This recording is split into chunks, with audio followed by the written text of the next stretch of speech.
Hi, I'm Dan Schmitt. I do a weekly television show called Team Chicago Challenge. It's a motorcycle racing show, but we're not talking motorcycle racing here.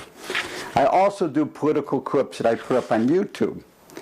Now you can search on YouTube with Dan Schmitt motorcycle racing. It's Dan Schmitt, S-C-H-M-I-T-T,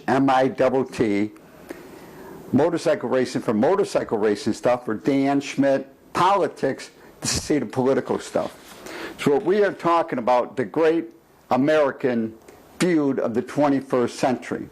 I point out in my first clip that it all began in 1994 when Newt Gingrich led the Republicans and they took over the House of Representatives, first time in 40 years. It really peed them off. That's a term I should use? Okay, so let's talk about the media. What is causing the great American feud? Unlike before the Civil War, it was a matter of economics completely. The South felt that they depended on slavery or they couldn't exist.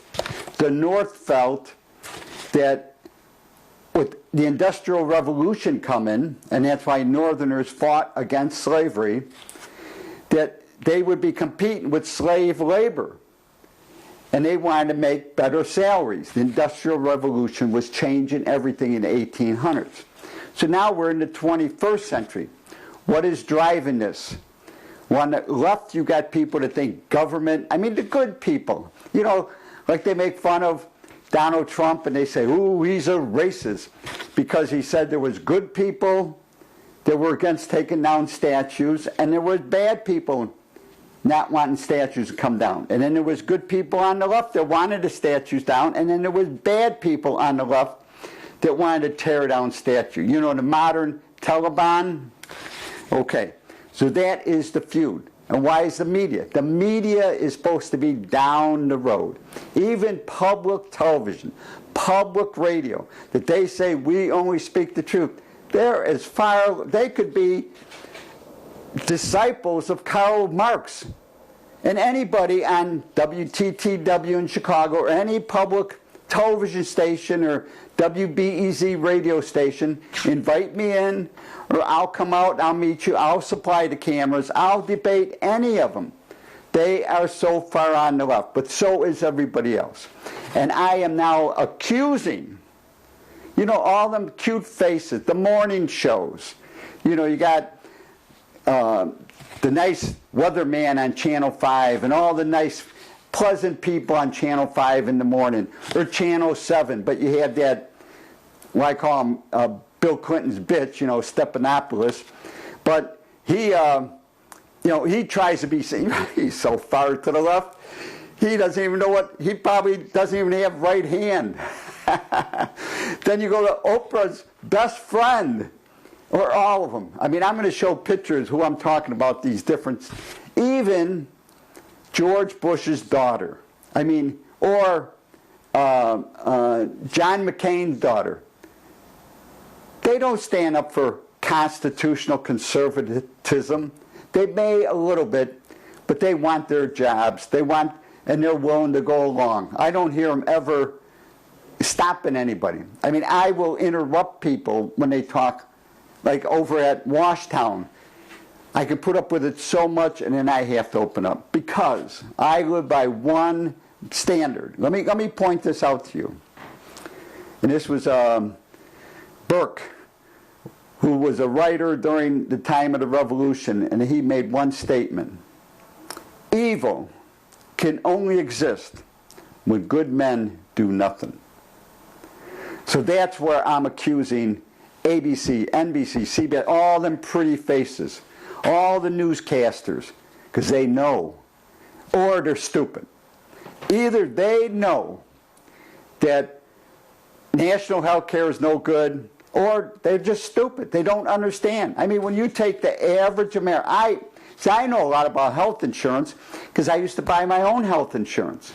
So I know how much it costs. I used to have a $5,000 deductible policy. And it was costing me, I think, $270 a month. And I paid it. I talk to people nowadays that were paying $200, $300, $400, you know, self-employed people. That their insurance is $900, and they have greater expenses. They have greater co-pays. Obamacare is terrible. But let's not just talk about Obamacare and the health care thing. Let's talk about the Russian probe. Every lawyer, every single lawyer, from Comey on through the FBI, most of them people are lawyers. Now, I don't know if they belong to any bar associations, but they all should be disbarred. As agents of the court or representatives of the court, they to be a lawyer. And I have lawyer friends. I respect them. They went through school. One of my best friends is a lawyer. My brother's a lawyer.